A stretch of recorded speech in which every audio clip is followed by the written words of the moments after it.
Hi all, Bluesbait here. Over the years, I feel that the Mario franchise has gotten a bad rap for being too easy, and for all the people out there screaming Super Mario Maker's fan-made stuff, I am only including Mario levels made by Nintendo, not forged in the depths of hell. On that note, here are 15 rather difficult levels in Super Mario Sunshine to show those who say Mario is for noobs how wrong they can be, and to entertain all. Honorable mentions: The Secret of the Dirty Lake, No Flood, Blooper Surfing Safari Secret Shine, and the Manta Storm. Number 15, Fluff Festival Coin Hunt. This mission isn't difficult in the sense that it will shred your lives, but it does become rather annoying trying to find all 8 red coins without a guide. Specifically these two, the red coin on the village underside near the beginning bridge, and the red coin under the crate. This mission would skyrocket in difficulty if it were timed. Ugh.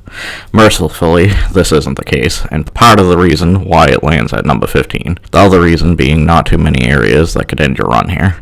Have some good observational skills and a great deal of patience, and you should be okay. Difficulty, 6 out of 10. Number 14. The Sandbird is Born. If the blue coins were mandatory to get in one go, this would be way higher. Thankfully, they're 100% optional. Your chances of losing lives here is decently high until you can get a good grip on maneuvering atop the Sandbird.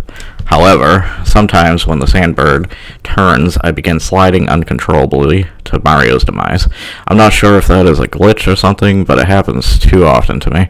Also, I want to ask the community if it's possible to lose on time here. If the Sandbird goes too high up, I ask because I seem to remember something like this happening to me way back, though I may be misremembering too. Difficulty, 6.3 out of 10. Number 13. The Shell Secret, No Flood. This mission isn't that bad when broken into individual segments, but taken as a whole, you'll find a marathon mission await you. I'm fairly certain this is the longest secret No Flood stage in the game, and by a decent margin. I lose a few lives every time I play to that wall jump section. Ugh. Difficulty, 6.5 out of 10. Number 12, King Boo, Down Below. This mission is above average difficulty on one paw, and rather annoying, or I should say, can be rather annoying on another paw. Starting with the former, there's tons going on with King Boo's fight. The spinning roulette wheel, the ghosts he summons a lot of, the bubbles he summons, and swarms of monsters he summons. It's sometimes easy to get overwhelmed in all the chaos. That said, with enough attention, the above is manageable. Still, I dislike those bubbles. Who knew bubbles in Mario's version of Waterworld were deadly? Anyway, the thing that can be really annoying, and depending on your skill, quite challenging, is the luck factor involved in getting the wheel to land on fruits.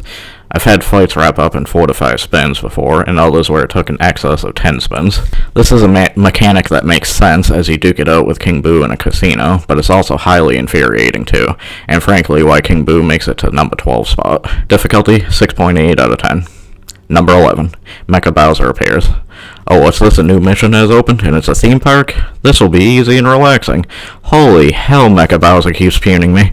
What is this, Mario Contra from here on out? Thankfully, no it's not, but Mario Bowser is quite a challenge. This boss introduces us to the roller coasters, which are just horrid. Whether it's the fact you can't see well for a nice chunk of it, or the limited supply of water rockets, or the aim of said rockets, you're in for a rough ride. See what I did there? And then there's Mecha Bowser himself, who can shear off a quarter of your health with his fire, and shoots bullet bills in both directions at you, which you can theoretically shoot down, but due to how limited your ammo is, along with the speed of the roller coaster, on top of the bad camera angles, and well, good luck. On a final note, I find it hilarious and sad Mecha Bowser is 50 times hotter than Bowser is. Difficulty, 7.5 out of 10. Number 10, Ailymouth's Dentist.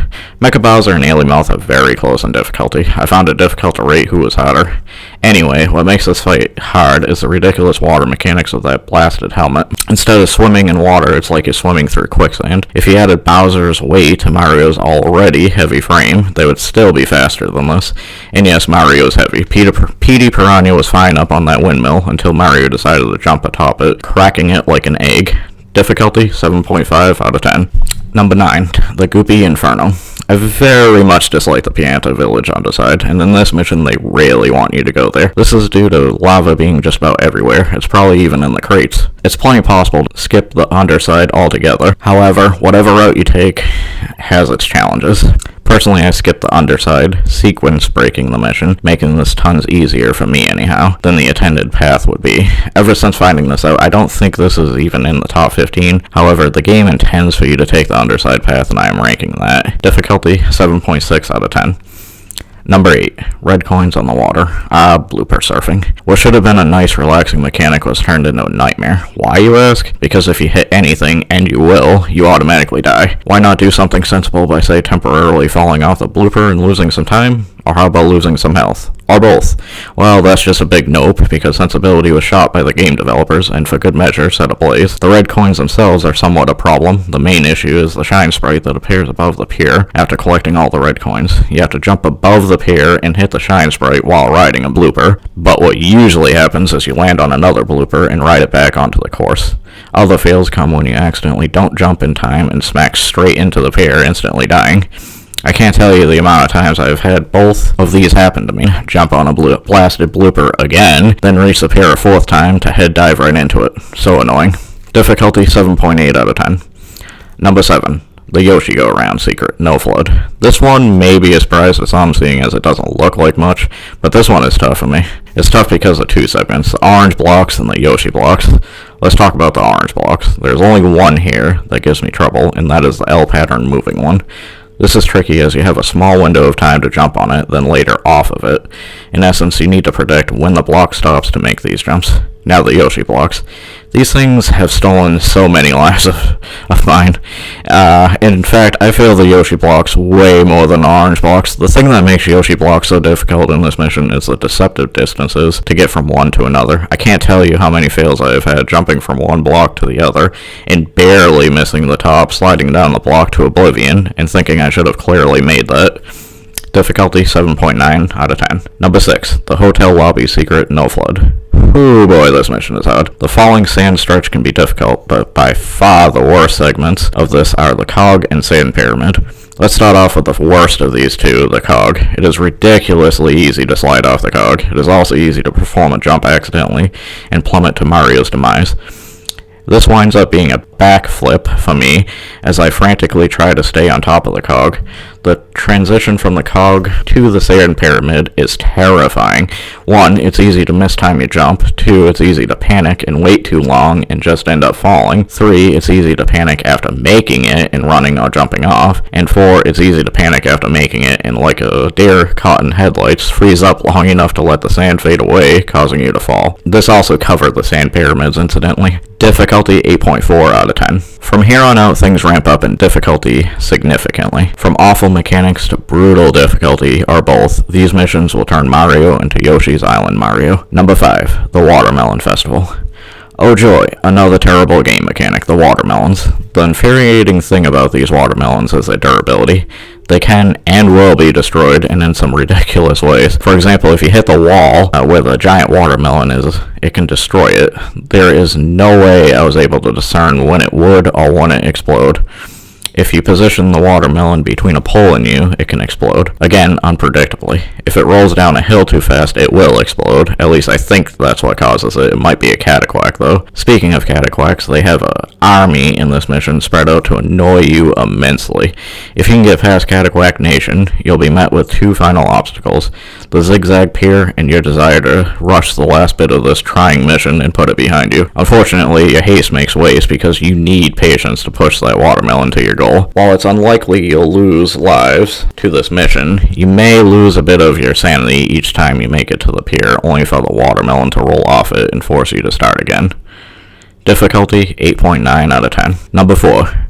Yoshi's Fruit Adventure. First off, I want to just say shame on the people who made Yoshi suck so bad in this game. Yoshi is among my favorites in the series, and he was reduced to a pile of suck in this game.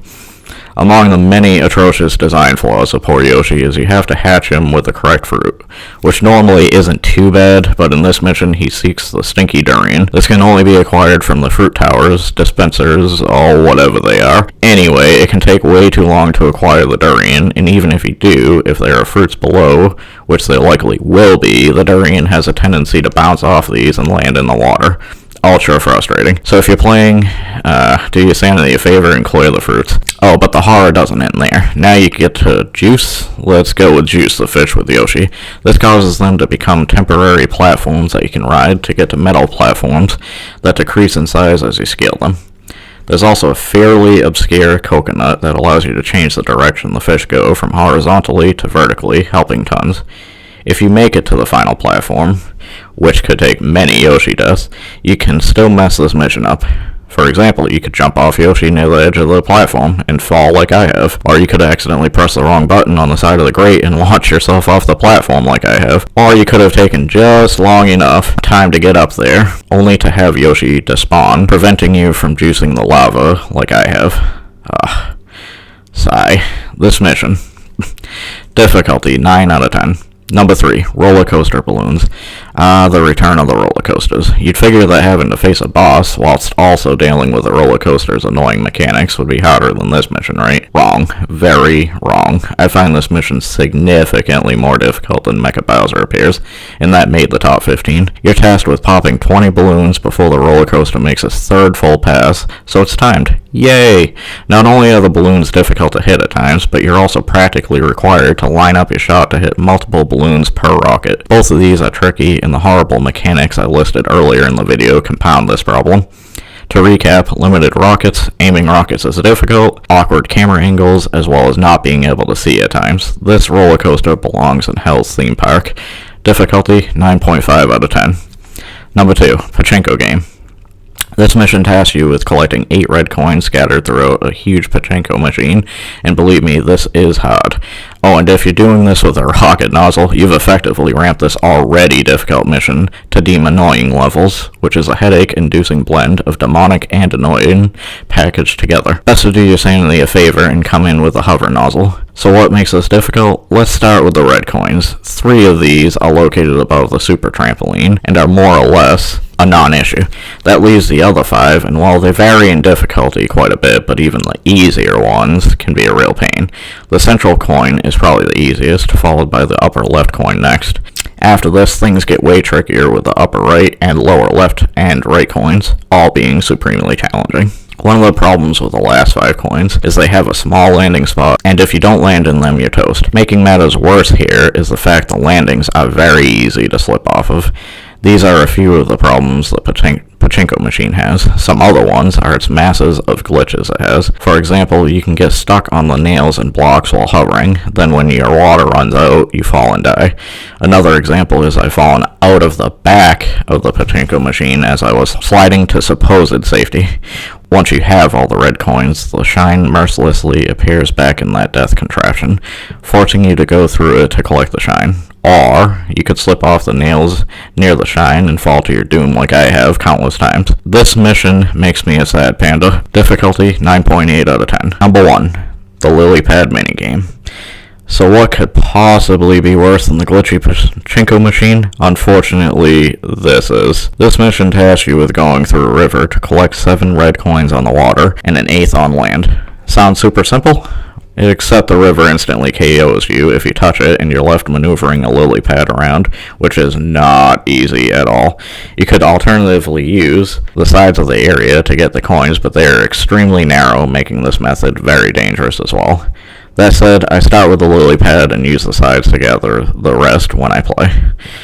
The last 3 red coins located on the river are the trickiest. The first 2 have extreme bends in the river, making them quite easy to miss.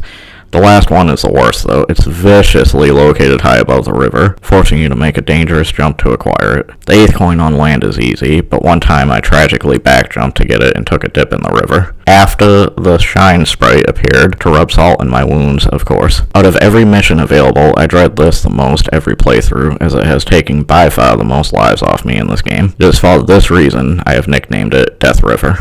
Difficulty 10 out of 10. That wraps up my list of the top 15 hardest Super Mario Sunshine missions. If you'd like to comment about your own most difficult missions, or just comment, please do. I'd like to hear from you. If I can get enough comments about your list, I will probably do a video on my fans' top 15 hardest Super Mario Sunshine missions. If you like this video and wish to see my channel grow, share it with your friends. Until next time, fare thee well.